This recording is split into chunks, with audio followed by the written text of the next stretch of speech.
व्रत पर उत्सव अंक में प्रसाद में भगवान जी का शरणागत पालन व्रत। जो कोई एक बार भी मैं तुम्हारा हूँ ऐसा कहकर के शरणागत होता है, उसे मैं समस्त प्राणियों से निर्भय कर देता हूँ। ये मेरा व्रत है। भगवान एकमात्र सबके शरणदाता है। अपने भक्तों के लिए उनकी ऐसी कृपा है कि वे सबकी कामना के अनुरूप अलग अलग रूप धारण करके संसार में प्रकट होते हैं। कभी ये बालक का रूप धारण करके इस धरा धाम पर अवतरित होते हैं, तो कभी वृद्ध बनकर, कभी स्त्री बनकर आते हैं, तो कभी पुरुष, कभी परम ऐश्वर्यशाली राजा बन जाते हैं, तो कभी बुद्ध जैसे भिक्षुक, कभी परशुराम समस्त उद्दत वीर बन करके आते हैं, तो कभी पूर्ण शांत श्री राम बन करके, कभी मनुष्य रूप धारण करके जीवन को शरण देते हैं, तो कभी मत्स्य कच्छप और सूकर सदृश पशु बन करके, तथा कभी कभी नरसिंह की तरह मनुष्य पशु का मिश्रित स्वरूप भी धारण कर लेते हैं। भक्तों की जैसी भावना होती है, दया निदान भगवान वैसे ही स्वरूप में स्वयं को प्रकट करते हैं। भगवान जी ने स्वयं कहा है कि जो भक्त मेरे जिस स्वरूप की अर्चना करना चाहता है, मैं उसकी श्रद्धा को उसी रूप के प्रति स्थिर कर देता हूं। व्रत समस्त कामनाओं का सिद्धि द्वार है। शास्त्रों में प्रयोजन विषाद विविध व्रतों के विविध अभिहित हैं, और देवता संत मनुष्य त्रियज्ञोनि सभी अपने अपने उद्देश्यों की परिपूर्ति के लिए यथा योग्य व्रतों का आश्रय ग्रहण करते हैं। सामान्यतः गृहस्थ जहाँ लौकिक एवं पारलौकिक कामनाओं की पूर्ति हेतु विभिन्न व्रतों में तत्पर होते हैं, वहाँ भगवत प्रेमी भक्तजन अपने प्रीतम प्रभु के प्रीत्यार्थ ही आजीवन व्रत परिपालन करते देखे जाते हैं। ये अद्भुत बात है कि एक व्रत हमारे भगवान को भी अत्यंत प्रिय है, जिसका परिपालन वे अनादि काल से करते आए हैं और करते रहेंगे। पूर्ण काम भगवान जी का ये अनुपम व्रत है।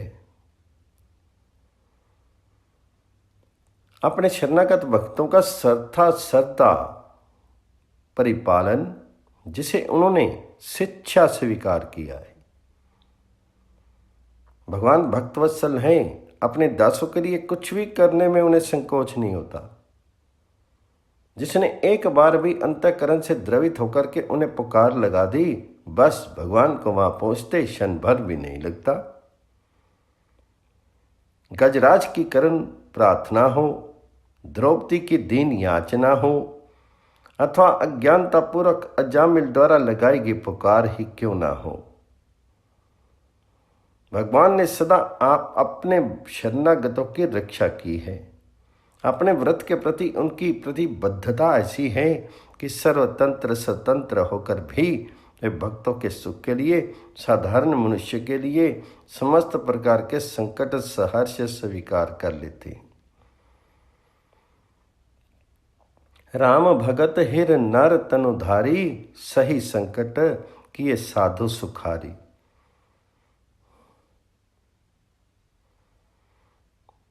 अवतरिरूं अपने भगत हित, निज तंत्र नित रघुकुल मनि। भक्तों की इच्छाएं पूर्ण करना भगवान जी का सहज स्वभाव है। दशरथ पुत्र बनकर के उन्होंने मनु शत्रुपा की लालसा पूरी की।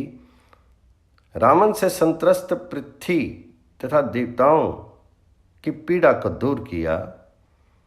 उत्पाती राक्षस कुल का संहार करके ऋषि मुनियों के निर्विघ्न भजन का मार्ग प्रशस्त किया, और अपने नित्य शरणापन्न मुनि नारद के शाप वचन को सार्थकता प्रदान की। वन प्रवास के बहाने प्रभु ने चिरकाल से प्रतीक्षारत शबरी, सुतीक्ष्ण, अगस्त इत्यादि अपने सभी अनन्य उपासकों को स्वयं उनके समीप जाकर के उन्हें दर्शन दिया। मुनि सुतीक्ष्ण से भगवान अपने अनुग्रह का कारण बड़े स्पष्ट शब्दों में व्यक्त करते हुए कहते हैं, मेरे अतिरिक्त तुम्हारा और कोई साधन नहीं है, इसलिए मैं तुम्हारे पास आया। क्योंकि मेरे मंत्रों की उपासना करने वाले जो भक्त निरपेक्ष और अनन्य गति होकर के मेरी ही शरण स्वीकार कर लेते हैं, उन्हें मैं नित्य प्रति दर्शन देता हूं। भगवान को अपने सेवक प्राणों से भी अधिक प्रिय हैं। काकभुशुंडी जी से वे स्वयं इस तथ्य का उद्घाटन करते हुए कहते हैं कि उन्हें अपने सृष्टि में सभी जीवों से अधिक प्रिय मनुष्य हैं। मनुष्यों में भी ब्राह्मण, ब्राह्मणों में भी वेदाचारी, उनमें भी विरक्त, विरक्तों में भी ज्ञानी, ज्ञानियों में भी विज्ञानी अधिक प्रिय हैं। किंतु जिसे मेरी गति छोड़कर किसी अन्य की आशा नहीं रह गई है, वह सेवक तो मुझे सबसे अधिक प्रिय है। मैं बार बार तुमसे अपने निज सिद्धांत का सत्य बता रहा हूं कि मुझे अपने सेवक सदृश प्रिय और कोई नहीं है। निज सिद्धांत सुनाऊं तो ही सुन मन धरो, सब तजी भज मोही, तिनते पुनि मोहि प्रिय निज दासा, जेहि गति मोरी न दूसरी आशा। पुनि पुनि सत्य कहूँ तो ही पाही, मोहि सेवक संप्रिय कौ नाही। कदाचित इसलिए भगवान अपने प्रति किसी के किए गए अपकार को भूल जाते हैं, परंतु निज शरणागतों के प्रति किए गए अपराध वे सहन नहीं कर पाते। जब भगवान जी ने बाली द्वारा सुग्रीव की पत्नी के बलात्हरण एवं उसके प्रति किए गए अन्य अत्याचारों की करुणा कथा सुनी, तो स्वभावतः शांत उनकी भुजाएं क्रोध से फड़कने लगी। सुनी सेवक दुख दीन दयाला, फरकी उठी ते भुजा विशाला। उन्होंने सुग्रीव को अपने बल का विश्वास दिलाते हुए सब प्रकार से उनके मन अनुकूल कार्य करने का वचन कर दिया। सखा सोच त्यागूं बल मोरे, सब विधि घटब काज में तोरी। तुरंत बालीवध की प्रतिज्ञा की। हनिष्यामि तप द्वेयम शीघ्रम भार्या अपहारिणम। और अंततः अपने वचन को क्रियान्वित कर शरणागत मित्र सुग्रीव को मनवांछित फल प्रदान किया। इसी प्रकार राक्षस राज विभीषण जब रावण का परित्याग करके भगवान जी की शरण में आए, तब मित्र सुग्रीव ने उसे भेद लेने के उद्देश्य से आने की आशंका व्यक्त करते हुए बंदी बना करके रखने का नीतिगत परामर्श दिया। लेकिन शरणागत वत्सल भगवान श्री राम को यह प्रस्ताव भला कैसे स्वीकार्य होता। उन्होंने अपने व्रत को दोहराते हुए सुग्रीव से कहा कि शरणागतों के भय को नष्ट करना तो मेरी प्रतिज्ञा है, मेरा व्रत है।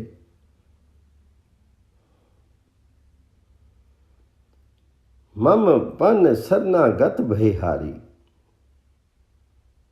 अपने शरणागत पालन व्रत का सुस्पष्ट करते हुए भगवान कहते हैं कि जिसे करोड़ों ब्राह्मणों की हत्या का पाप लगा हो, शरण में आने पर मैं उसका भी परित्याग नहीं करता। कोटि विप्र वध लागहि जाहूं, आई शरण तजु नहीं ताहूं। बना भगवान कहते हैं कि यदि विभीषण भयभीत होकर के मेरी शरण में आया है, तो मैं उसे प्राणों की तरह रखूंगा। जो सभीत आवा सरनाही, रखी हूं ताही प्राण की नाई। और कृपा सिंधु भगवान ने न केवल विभीषण को अपना आश्रय प्रदान किया बल्कि अत्यंत सकुचाते हुए उसे अचल लंका राज्य रूपी वह संपदा सौंपी जिसे रावण ने 10 सिरों का बलिदान दे करके भगवान शिव से प्राप्त किया था।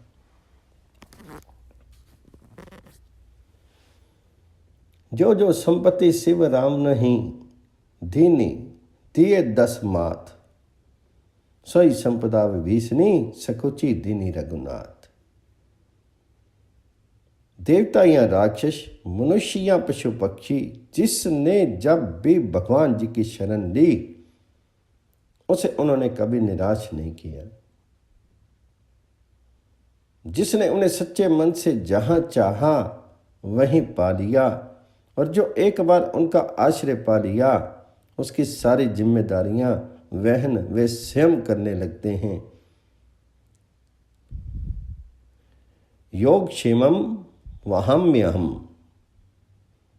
तभी तो हिरण्यकश्यप भक्तराज प्रहलाद को हरि भक्ति से विरत करने के सारे उद्योग करता रहा और प्रभु पल पल उनकी रक्षा करते रही।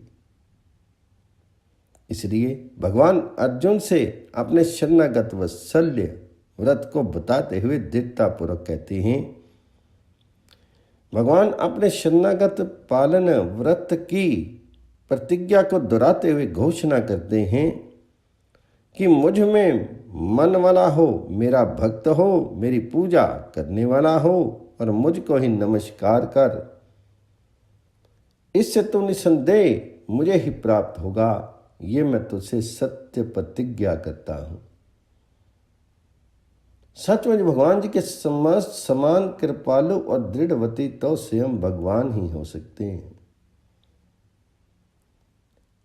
जिन्होंने महाभारती युद्ध में शस्त्र ग्रहण न करने की अपनी प्रतिज्ञा तोड़ करके भक्त भीष्म की उनसे शस्त्र उठवा लेने की प्रतिज्ञा को सत्य प्रमाणित करके अपने शरणागत पालन व्रत का निर्वाह किया।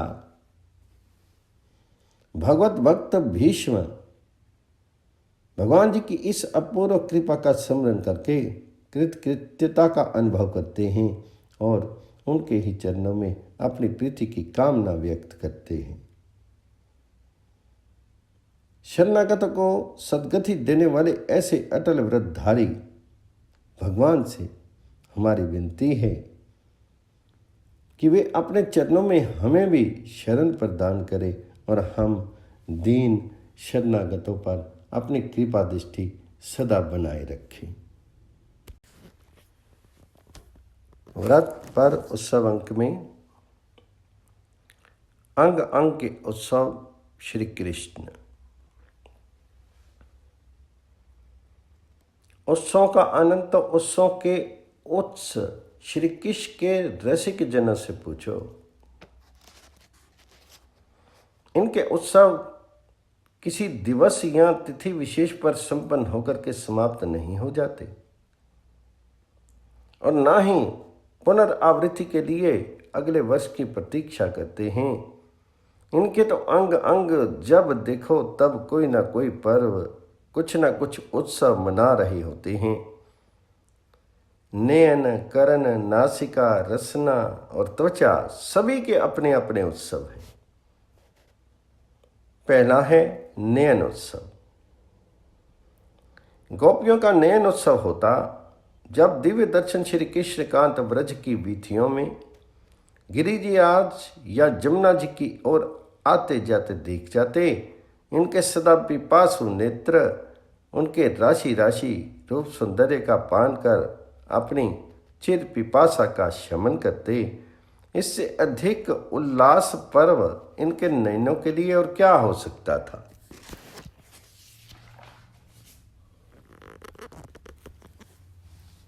क्रीड़ा प्रिय इस प्रिय वर्ग के कौतुक एवं अटखेलियों का अवलोकन कर इनके परनीय जन नयनों का परम पर्व मनाया करते हैं। नयनों के उस उत्सव का तो क्या कहूँ, जब प्राण श्रेष्ठ निकट अति समीप होते हैं। अपने कमल कोमल दृगों से अपने अंतरंग जनों के नयनों में झांक करके देखते हैं। इन्हीं परनीय जनों के सर्वोपरि उत्सव परम पर्व उत्सव तो अन्यत्र ही है। अपने प्रिय प्रीतम को परस्पर क्रीड़ा में निमग्न निरख उन्हें परस्पर परम आनंद का आदान प्रदान करते देख उनकी कायव्यूर स्वरूपा ये सखियां स्वयं उसी परम आनंद का साक्षात्कार किया करती हैं। ब्रज रस की रस उपासना की परिणति यही तो है। इस उत्सव उल्लास में प्रेम प्रदाता कभी ऐसे नैन आनंद सिंधु के एक बिंदु का उपहार हम भी प्रदान करोगे। दूसरा है करण उत्सव। मधु से भी मधुर माधव की अमृत उत्तम वाणी श्रवण करके प्रेमी जन करण उत्सव मनाया करते हैं। उन मनमोहन के मनमोहक उद्गार कर्णों के माध्यम से और प्राणों में प्रवेश कर कितना सुख प्रदान करते हैं। भोर वेला में उनकी झलकी ललक लिए गोप कुमारियां नंद भवन के द्वार पर जा खड़ी होती हैं। यशोदा रानी प्रातः सर्वप्रथम तुम्हारे लाडले का मुखड़ा देखने से हमारे दुग्ध दधि का विक्रय अच्छा होता है। नेक बुलात दो उसे बाहर। यशोदा सब समझती है, कहती है, पर वह तो अभी सो रहा है। भीतर से मधुर स्वर झंकृत होता है, मैया मैं जाग रहा हूं। दर्शन से भी अधिक सुख इस स्वर में प्राप्त होता है। यही है ललक कलक वालों का करण उत्सव। सदा इससे उल्लाहना उपलम्भ रखने वाली नहीं, करने वाली गोपियों को कदाचित कहीं अधिक सुख प्रतीत तब होता है जब यत्र तत्र होने वाली इनकी सराहना श्रवण गोचर हो जाए। उस समय प्रिय का प्रशंसक प्रिय वर से अधिक प्रिय लगने लगता है। परम प्रेमी के परम प्रिय जनों, तुम धन्य हो। मुरली के रंध्रों में सर भर करके जब तक वे हम गोपियों को मुरली ध्वनि में हमारे नाम ले लेकर हमारा आवाहन करते हैं, दूर वन में या जमुना पुलिन से मिलन के गीत गाते सुनाते हैं, तब लगता है इससे बड़ा उल्लास कोई होता ही नहीं। करना वर्णाले। इस करण उत्सव के कतिपय कृपा कण हम पर भी बरसावना। तीसरा है नासा उत्सव। श्री कृष्ण जिस मार्ग से आते जाते हैं उसी मार्ग में प्रसरित सुवास उनके गंतव्य का बोध करा देती है। कारण नासिका उस सुवास को सहज ग्रहण करके स्वयं सुवासित होती है। ये सुगंध ग्रहण करना नासिका का सर्वोत्तम उत्सव है। उनके चारों चरणों से अर्पित एवं पश्चात उनसे उतारे निर्माल्य की उत्साहपूर्वक सुगंध प्राप्त करना तो कितने ही भक्तों के आनंद का विषय है। कहीं वे प्राण प्रीतम स्वयं छीन कर हमारी वस्तु में ग्रहण करें तब तो कुछ कहते ही नहीं बनता। चीर चोर चित चोर से पुनः प्राप्त चीर अब गोपियों को अपने नहीं लगी। उनके द्वारा स्वयं गृहित तथा स्वीकृत उनकी संस्पृष्ट वस्तु अक्षरता प्रसाद बन गई और परम प्रसन्नता का विधान बन गई। इन चीरों में अब उनके श्री अंगों के स्पर्श का सुवास या जिन नायिका को उनके श्री विग्रह से उनके कमनीय कलेवर से स्पर्शित वायु श्वास में मिली है, उनके इस घ्राण उत्सव का किंचित परिचय है गोपी वल्लभ, कभी हमें भी कराओ ना। चौथा है वाक उत्सव। वक्ता शिरोमणि हास परिहास प्रवीण ब्रज के रंगीले रसीले ठाकुर के साथ संभाषण का सुख अपने आप में उत्सव है। रासलीला में अंतर ध्यान हुए श्याम सुंदर जब गोपियों के सामने पुनः प्रकट हुए तो उन्होंने इन्हें छिकाने के लिए सीधा प्रश्न किया, अंतर्धान होकर के हमें क्यों सताते हो? तुम जानते हो कि तुम्हारा मिलन सुख, तुम्हारा प्रेम ही हमारा एकमात्र धन है। वे बोले, सचमुच क्या तुम मेरे प्रति प्रेम को ही परम धन मानती हो? तुम्हारे प्रेम से अधिक हमारा धन हो ही क्या सकता है? तो ठीक है, मेरे अभाव में वह धन घटाइयाँ बढ़ाना। तुम्हारा धन बढ़ा करके मैंने तुम्हारा प्रिय किया है या अप्रिय से हम गोपियाँ निरुत्तर होगी।